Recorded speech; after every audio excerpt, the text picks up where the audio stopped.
Pero iba naman na hindi. Yan, nahanap din natin yung baging.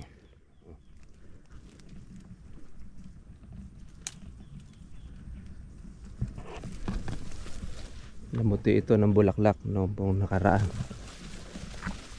yung ating lagyan ng abono. Sa gawi dito malinis, alang damo.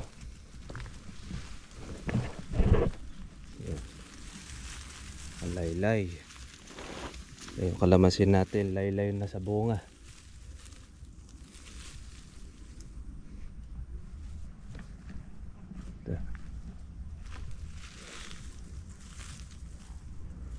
Inam naman po noong ating organic. Hindi po.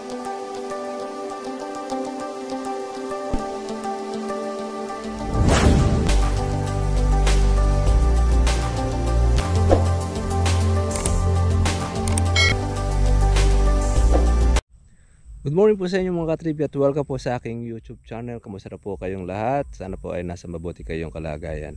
Ngayon po mga katribya po ay ito, malapit na ating sentensyahan. Ito pong ating kalamansi. Ayan. Iba pa ating pong mga katribya papababawas po itong ating bunga para po lumaki po yung ating pansunod. Pwede na po mga ka-farmers. Yung ating kalamansi, kailangan natin ng bawas. Siyempre automatic mga ka-farmers, pagka meron tayong pinalalaki pong bunga, yung ating rin pong kaaway din mga ka-farmers ay nakaantabay din yung ating pong magnanakaw. Damuhin na rin itong ating kalamansi. Bernabe.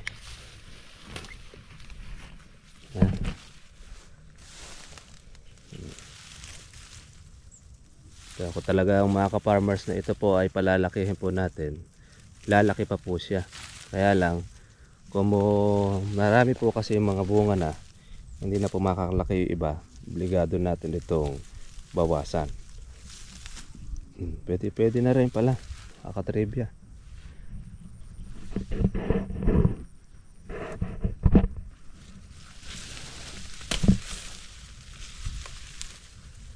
Shoutout po natin ang ating mga ka-farmers sa iba't iba pong dako. Ang presyo po ng kalamansi natin mga katribya, 500 to 600. Depende po doon sa laki ng bunga ng inyong kalamansi. Siguro pagka po malaki po ang bunga ng kalamansi ninyo, pwede nyo po siyang ihirit sa 500 o sa 600. Pagka po maliit ang bunga,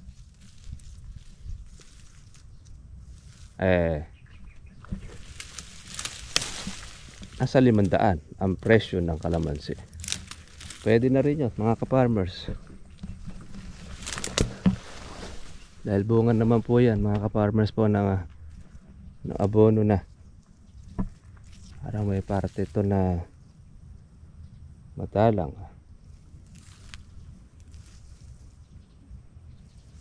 Yan, pagka po tayo mga ka-farmers ay naglilibot dito sa ating kalamansi, tinitingnan po natin po yung mga dulo kung tayo ay nasa salisihan ng bunga.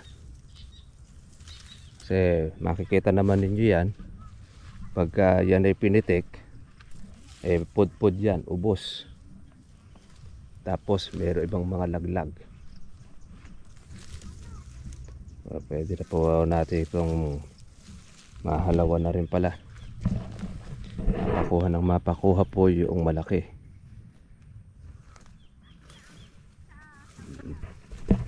Ipitas po yung kabila. Ito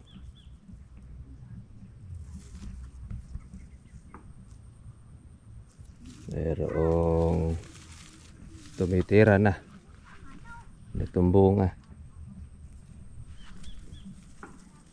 Ayan, no?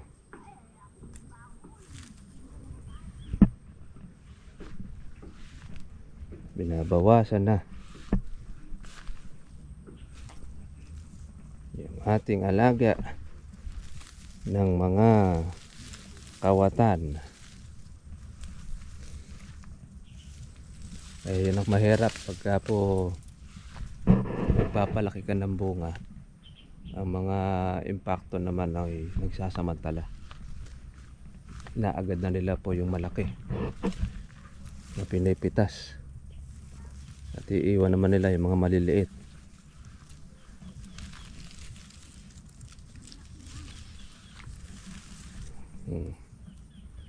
Makikita natin po yung dulo.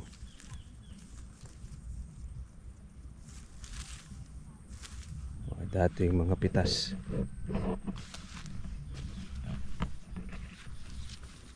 Sa gawin dito mga katribya, may mga ilan-ilan na nabawasan.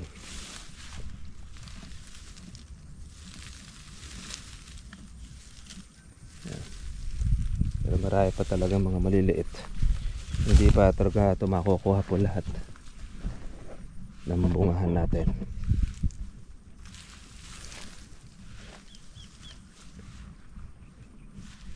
Kaya hinahalawan na ng mga kamote.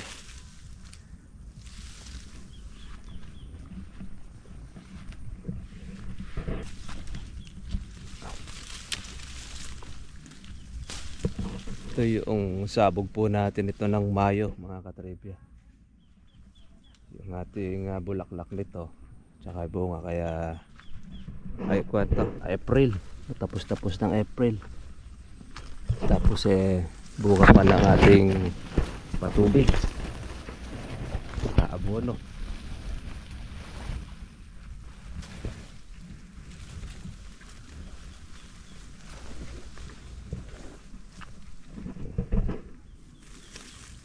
Marami pa talaga mga maliliit, talagang pahapawan lang din natin.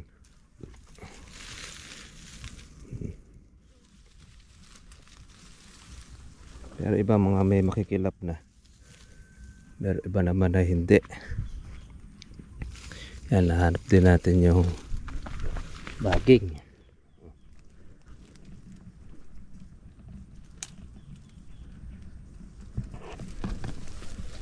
Namuti ito ng bulaklak noong pong nakaraan, yung ating lagyan ng abono. Sa gawi dito malinis, alang damo. Yan. Laylay. Yung kalamansin natin laylay na sa bunga.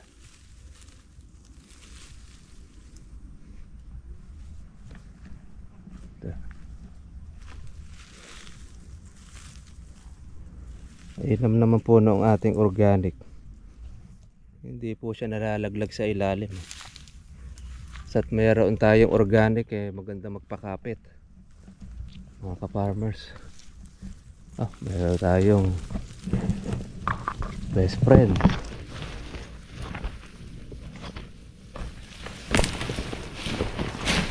Dapo. Yan. Mas matapa pa siya kumaysa sa kalamansi. Ayan po yung ating naagapan na maalis. Ayan, napatay na niya po yung sanga. Dito marami pong mga maliliit. Pang September talaga. Pero kakahalaw-halaw na rin tayo rito para yung pansunod ay lumaki.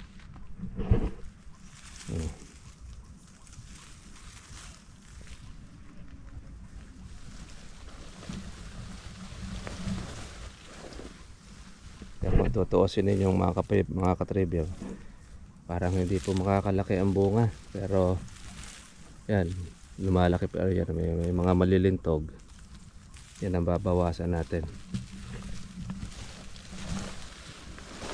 na mapitas. Kaya bumawi ito mula po noong masaktan noong nakaraang taon na hindi natin napitas ang bunga. Kaya yung ating alaga noon na bulaklak hindi nagtuloy ang marami. Tingnan nyo naman po ito, oh. Nakabayok ang sanga ng ating kalamansi.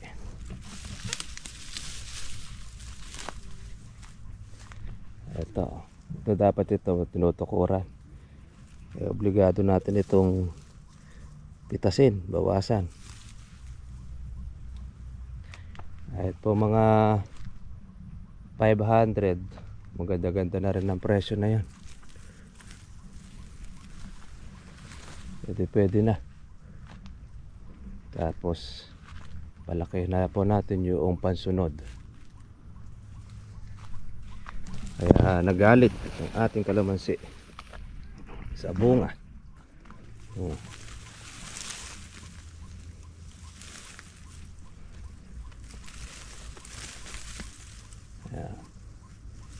Alaylay. Mga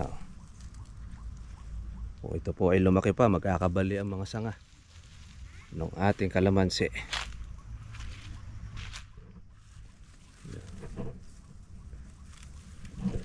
Ito yung ating bata, mga katripya. Sa kulang 4 na taon.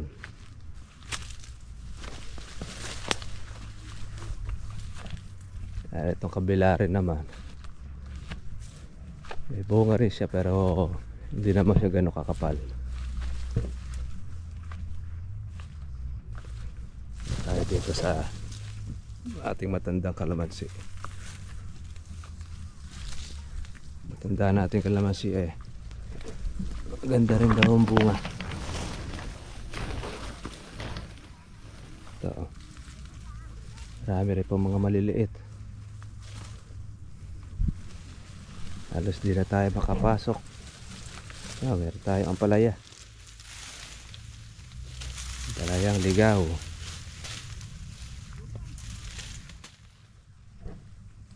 Pwede po na tayo makahalaw pa. Kasuot.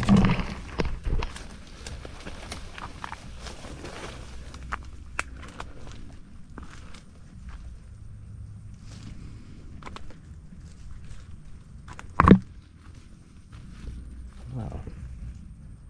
Marami rin bunga itong mga matanda nating kalamansi. Ito sana ka-schedule na rin itong patayin pero hindi pa natin ito pang schedule. Marami pa siyang ibinunga. Ayan.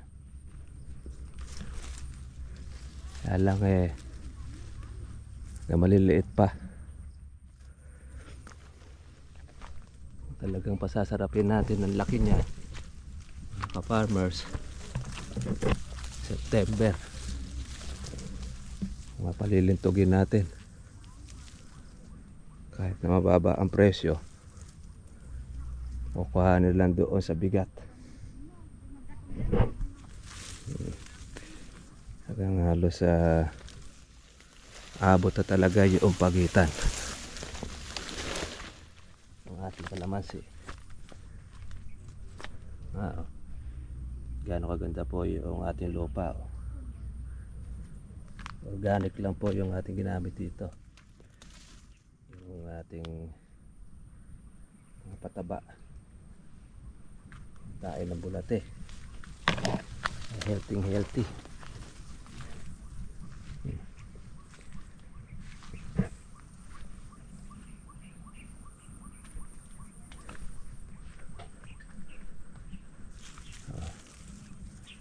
Yung mga maliliit ay nagtuloy. Baka wala kang gana makikita ang laglag sa ilalim.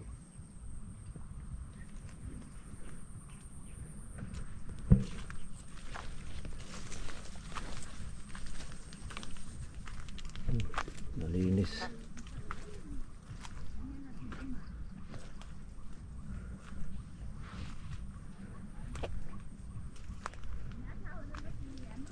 Yeah.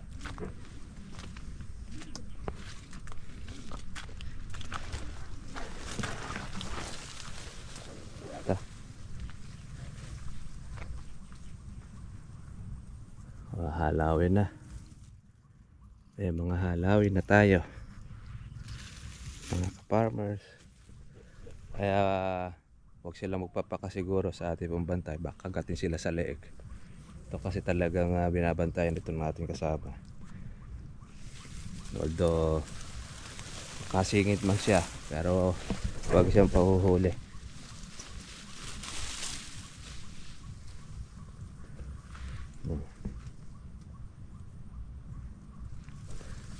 Hindi na natin ito mga katribya po na spray, pero lahat po ng kanyang binulaklak nagtuloy. Ayan o. Hindi kalamansi.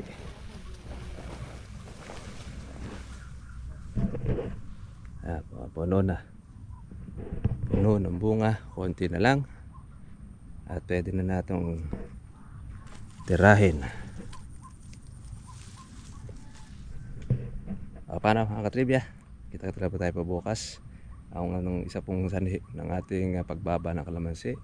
Marami pong mga napipitas at sinasagad po hanggang sa maliit. Kaya yung pong maliliit na mga bunga, siyang bumabara ngayon sa mga palengke. Kaya mangyayari dyan, tutumal. At talagang kahit na yan ay panat na, hindi pa nila ibibenta po ng mga traders o yung mga nagtitingi. Kaya ang kalamansi ay talagang bababa po ang presyo. Pero expected natin talagang pag August at September, yan po ang mga presyong kabagsakan ng kalamansi. Malalaman na lang po natin sa susunod kung aangat. Ang importante mataas pa rin siya dahil sa 600, 20 pesos pa. Sa 500, nasa 17 pesos pa ang per kilo ng kalamansi. Kaya go lang, diretso, magpapalaki ka, yan damo rin naman ang sarili mo doon sa kawatan. Kahit mababa kalamansi, ninanako pa rin yan ng mga tulisan. God bless po sa inyo lahat. Kita na po tayo bukas. Bye bye.